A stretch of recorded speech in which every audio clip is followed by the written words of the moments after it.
C'est difficile de parler de soi-même, mais je suis un soldat au service de l'Afrique, un pur produit de l'État, de l'école publique, un pur produit des quartiers populaires, Sicap Rydis, Grand Yoff, un pur produit de l'administration publique, aux fonctionnaires, avec une carrière dans les douanes et dans les ministères comme secrétaire général. Ensuite, deuxième casquette, homme du privé dans le secteur maritime comme expert, homme du privé comme avocat, profession libérale à Paris.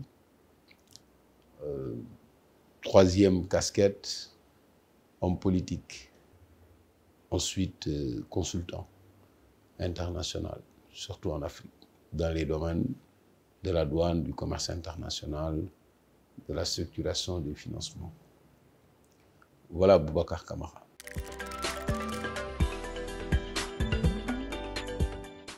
Elle me rassure.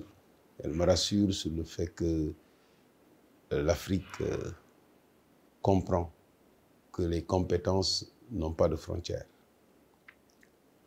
que les compétences africaines doivent s'échanger.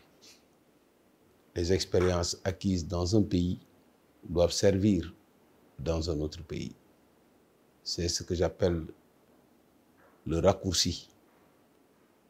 Au lieu de perdre du temps et de l'argent à aller trouver des experts qui connaissent mal les réalités africaines ou qui ont du mal à s'adapter, il vaut mieux examiner les meilleures pratiques dans les pays africains et essayer de les mettre en œuvre dans son propre pays. C'est ce que le Bénin a compris. C'est donc une nomination qui me remplit de fierté aussi.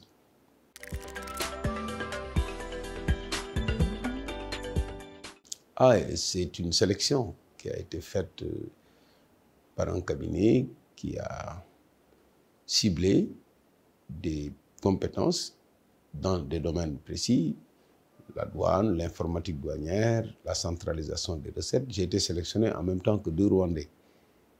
Donc, et ce n'est pas une première dans les pays africains. Même au Sénégal, on fait beaucoup recours à des compétences étrangères. Donc, c'est une sélection qui a été faite, comme je vous ai dit, les compétences n'ayant pas de frontières et les pays ayant l'intelligence de gagner du temps préfèrent choisir des personnes qui ont déjà réalisé et bénéficier du transfert de compétences en faveur de ceux qui sont sur place, qui sont certes compétents, il n'y a pas de doute là-dessus, et qui n'ont pas encore eu la chance ou l'opportunité de réaliser des réformes complexes.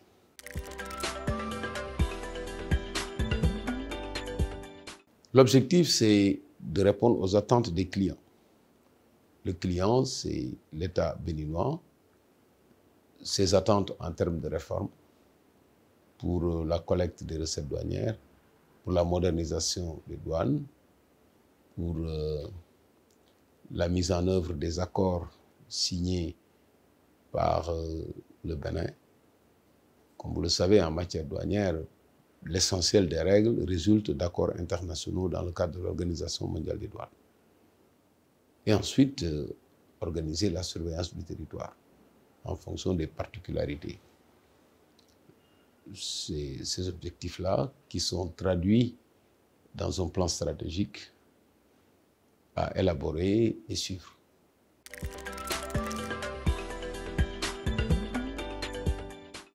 À peu près. Ils sont assez avancés par rapport à la situation de 2000 à 2004 au Sénégal, parce que déjà ils ont un système informatique qui est en train de migrer et il y a un gros projet de réalisation d'un nouveau système. Donc on tirera les leçons de ce qu'on a fait au Sénégal pour mieux répondre aux attentes du Bénin.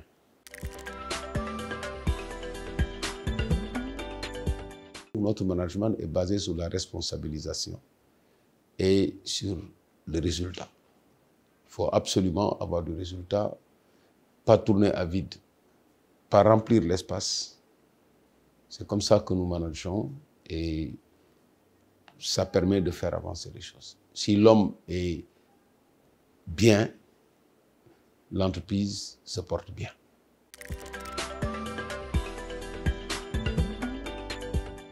Essentiel. Nous n'avons que ça pour l'ascension sociale. Nous ne sommes plus dans une société où, censitaire, où on hérite de positions. Parce que nos parents étaient avocats, on devient avocat. Parce que nos parents avaient un cabinet de notaire, on devient notaire, etc. Non, c'est l'ascension sociale. Et l'ascension sociale, c'est par les études. C'est par les études que la différence se fait. Et quand nous avons compris ça, nous nous sommes dit, voilà, pourquoi pas. Nous avons tous le même cerveau, il faut juste l'entraîner. Et nous avons fait ce qui nous a plu. Ça aussi, c'est très important. Ma carrière a commencé par la marine parce que je voulais absolument être marin et je l'ai été. Et quand la douane s'est engagée dans la surveillance maritime avec ses navires, je suis allé à la douane pour la mer. Donc j'ai améri à la douane. Et ça m'a mené à d'autres études. J'ai aimé le droit, j'ai fait le droit, je suis devenu avocat. J'ai aimé les finances, je suis devenu spécialiste de structuration de financement. C'est comme ça. Les études, c'est essentiel. Place essentielle. Et on apprend toujours. Comme il y a toujours de nouveaux métiers, et surtout de nouvelles techniques, de nouveaux supports, notamment l'informatique, la digitalisation, l'intelligence artificielle, il faut absolument se mettre à jour.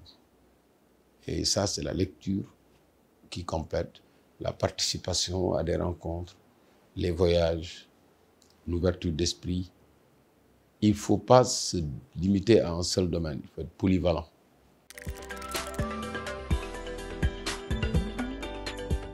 Oui, gestion publique, bien sûr, parce que lorsque vous faites la politique, votre objectif, c'est d'être dans des positions de décision politique et donc de gestion publique quelque part, mais à un niveau stratégique, à un niveau d'orientation. Donc, pas revenir dans l'administration comme chef de service, etc. Non, je pense que nous avons déjà formé suffisamment de jeunes.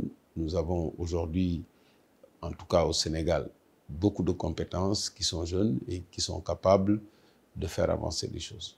Maintenant, un retour dans la vie publique, effectivement, pour manager les politiques publiques, faire des réformes au niveau étatique, oui.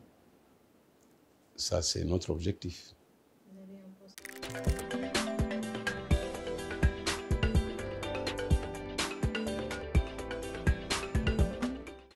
Alors, la motivation de l'entrée en politique, elle est claire.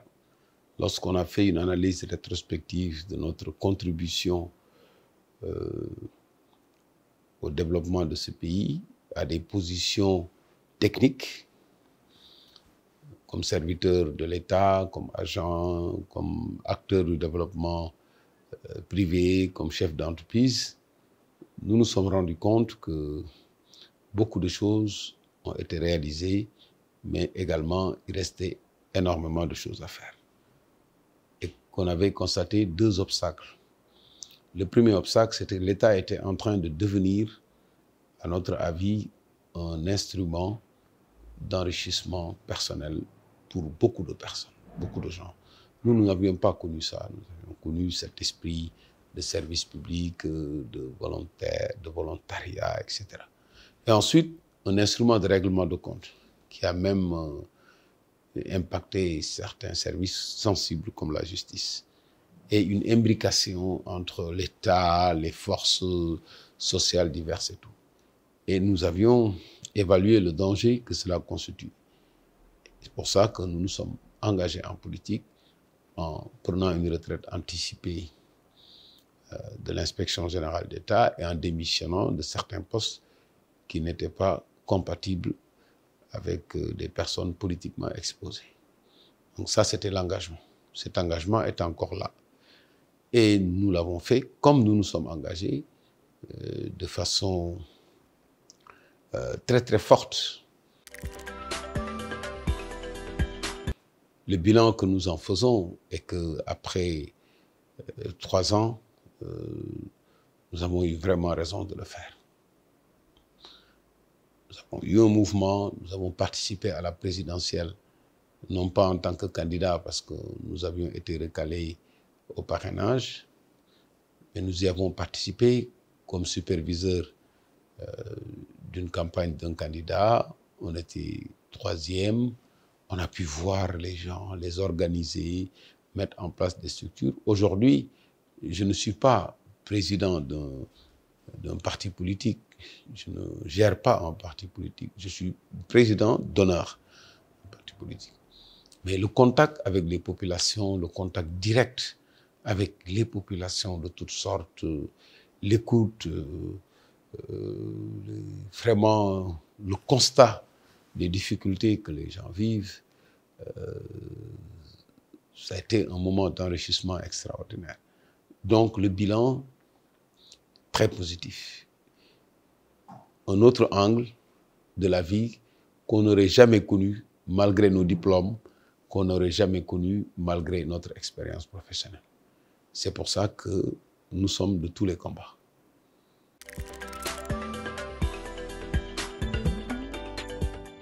Non, c'est ce que je vous dis. Moi, je ne suis pas président d'un parti. Je ne gère pas la quotidienneté d'un parti politique ou d'un mouvement.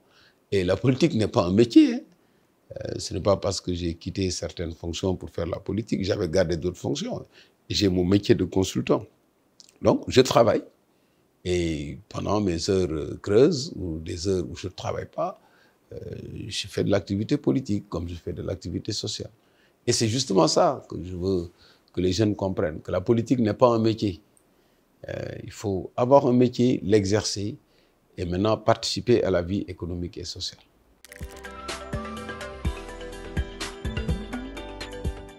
Oui, en fait, de toute façon, moi, en général, je ne m'occupe pas des autres. Je m'occupe de mes convictions et je les mets en œuvre.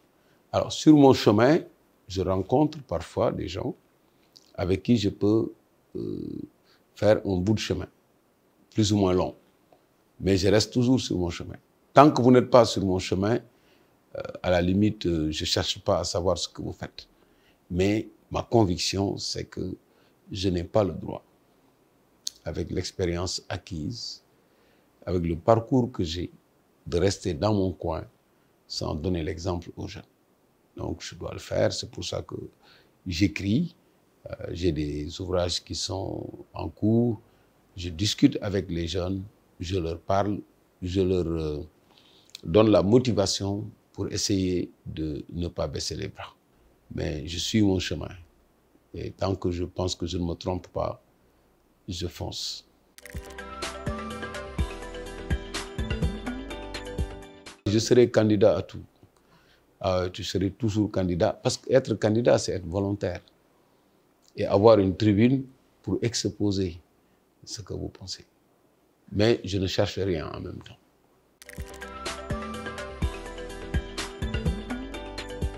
Mon rêve africain, c'est d'accomplir ce que j'appelle le matching entre le cloud des ressources humaines, c'est-à-dire ce nuage de cerveaux africains qui sont partout dans le monde, en Amérique, en Europe, en Asie, partout, dans tous les secteurs. Nous avons des compétences d'origine africaine. Faire le matching entre ces compétences et les ressources naturelles africaines. Tout ce qu'il y a comme richesse dans toute l'Afrique. Suffisamment riche pour développer le monde. Mais cette Afrique, riche, mais étonnamment pauvre.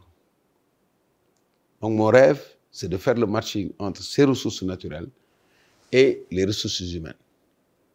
Avec ça, on fait un saut qualitatif en utilisant le raccourci technologique, l'intelligence artificielle, toute la digitalisation, les réformes,